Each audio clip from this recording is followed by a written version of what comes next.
What are the principles of science teaching? साॻियूं principles of science teaching छा आहिनि, साॻियूं गाइडलाइंस आहिनि जेके साइंस टीचर खे डायरेक्शन प्रोवाइड कंदियूं आहिनि त उहो साइंस टीचर जेको आहे पंहिंजी टीचिंग खे effective, interesting, meaningful, learner centred कीअं बणाए। त इहे गाइडलाइंस आहिनि जेके साइंस टीचर खे डायरेक्शन प्रोवाइड कंदियूं आहिनि त हुनजी जेका टीचिंग आहे उहा वधि खां वधि फ्रूटफुल, इफेक्टिव, इंट्रस्टिंग ऐं मीनिंगफुल कीअं थींदी। त उन्हनि प्रिंसिपल्स खे पाण चवंदा आहियूं प्रिंसिपल्स ऑफ साइंस टीचिंग। सो ॾिसूं त प्रिंसिपल ऑफ साइंस टीचिंग कहिड़ा आहिनि। सभ खां पहिरियों जेको साइंस टीचिंग जो प्रिंसिपल आहे उहो आहे learning by doing. Learning by doing जो मतिलबु छा हूंदो आहे, माना ही प्रिंसिपल चवे थो, प्रिंसिपल अचनि किथां था, एजुकेशनल साइकोलॉजी मां, रिसर्च मां शयूं इहे प्रिंसिपल्स अचनि था। ऐं ही प्रिंसिपल छा थो चए त ॿारु वधि में वधि तॾहिं सिखंदो आहे जॾहिं उहो शयुनि खे पाण परफॉर्म कंदो आहे। इन खे चवंदा आहियूं लर्निंग बाय डूइंग। त साइंस जे अंदरि वॾे में वॾो जेको प्रिंसिपल आहे ऐं पहिरें नंबर ते जेको प्रिंसिपल आहे उहो इहो ई आहे, learning by doing. The principle of learning by doing was strongly advocated by the American educational philosopher John Dewey। Hey principal कंहिं ॾिनो असांखे, एजुकेशनल जेको आहे फिलासफर हुयो जॉन डेवी। ऐं ही छा थो चवे principle, it is stated student learn more effectively when they actively perform task instead of only listening to explanation. जॾहिं तव्हां ॿार खे ॿुधाईंदा आहियो, वर्बली लेक्चर ॾींदा आहियो, ज़बानी शयूं ॿुधाईंदा आहियो त ॿार जी लर्निंग ओनली 20% थींदी आहे, 10 खां 20%, 10 खां 20% जॾहिं तव्हां ॿार खे जस्ट ॿुधायो था। पर जॾहिं ॿारु उहा शइ करे थो त ॿार जी लर्निंग केतिरी थी थिए, 70 to 80%।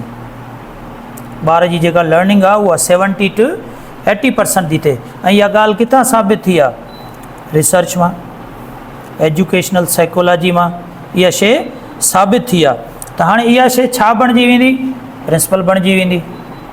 त ॿारनि खे असां कीअं बणायूं, असां ॿारनि खे कीअं पढ़ायूं, लर्निंग बाय डूइंग जे through. Science is an experimental subject. Science को थ्योरेटिकल सब्जेक्ट न आहे। ठीकु आहे, साइंस में काफ़ी कॉन्सेप्ट थ्योरेटिकल आहिनि, पर उहे थ्योरेटिकल कॉन्सेप्ट बि पढ़ाइणा कीअं आहिनि असांखे, ॿारनि खे इंगेज करे, ॿारनि जी मैक्सिमम पार्टिसिपेशन हुजे, हैंड्स ऑन एक्टिविटीज़ हुजनि, लर्निंग बाय डूइंग हुजे। Student should conduct experiments, make observations, collect data, draw conclusions on their own. इहा ई साइंस आहे। लर्निंग बाय डूइंग इहो ई थो चए त ॿार एक्सपेरिमेंट्स कनि, ॿार ऑब्जर्वेशंस कनि, डेटा खे कलेक्ट कनि, नतीजा कढनि। Practical experiences make learning more meaningful. जॾहिं ॿारु हैंड्स ऑन कंदो, लर्निंग बाय डूइंग कंदो त उन्हनि जा जेके प्रैक्टिकल एक्सपीरियंसिस हूंदा उहे अञा वधीक फ़ाइदेमंद हूंदा आहिनि। And long lasting than rote memorization. तव्हांखे हिकिड़ी शइ ॿुधाई वञे, उहा तव्हांखे कुझु टाइम यादि रहंदी आहे, माना उहा डेटा काॾे वेंदी आहे, शॉर्ट टर्म मेमोरी में। ऐं जेका तव्हां पाण कंदा आहियो, हथ सां परफॉर्म कंदा आहियो, उहा इंफॉर्मेशन काॾे वेंदी आहे, लॉन्ग टर्म मेमोरी में। हो वञे थी शॉर्ट टर्म मेमोरी में, हे वञे थी लॉन्ग टर्म मेमोरी में। ठीकु आहे।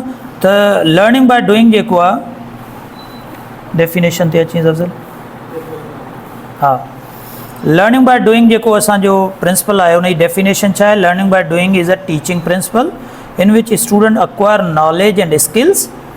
ॿारनि जी नॉलेज बि बहितर थींदी आहे, स्किल बि बहितर थींदी आहे, थोरो direct participation in activities, experiments and practical work. ही प्रिंसिपल वधि खां वधि ज़ोर थो ॾिए छा ते, त उस्ताद, साइंस जो जेको उस्ताद आहे उहो छा करे, ॿारनि खे लर्निंग बाय डूइंग कराए। माना कोशिशि करे त जेका बि हू टीचिंग करे उन में लर्निंग बाय डूइंग हुजे, माना ॿार पाण कनि, एक्टिविटीज़ में हुजनि, एक्सपेरिमेंट्स, प्रैक्टिकल वर्क में हुजनि। हा, सही आहे, बिल्कुलु। जीअं हाणे को तव्हांखे मेजरमेंट करणी आहे न, फ़र्ज़ु कयो टेम्परेचर ॿारनि खे सेखारिणो आहे, त डॉक्टर जेको आहे उहो टेम्परेचर कीअं मापींदो आहे, मयर कीअं कंदो आहे, बुखार कीअं मयर कंदो आहे डॉक्टर। त हाणे ॿारनि खे पाण खे इहो टेम्परेचर मयर करणु सेखारिणो आहे त पाण छा वर्बली हुननि खे ॿुधाईंदासीं न। इन जे लाइ कहिड़ो प्रिंसिपल अप्लाई थींदो, लर्निंग बाय डूइंग।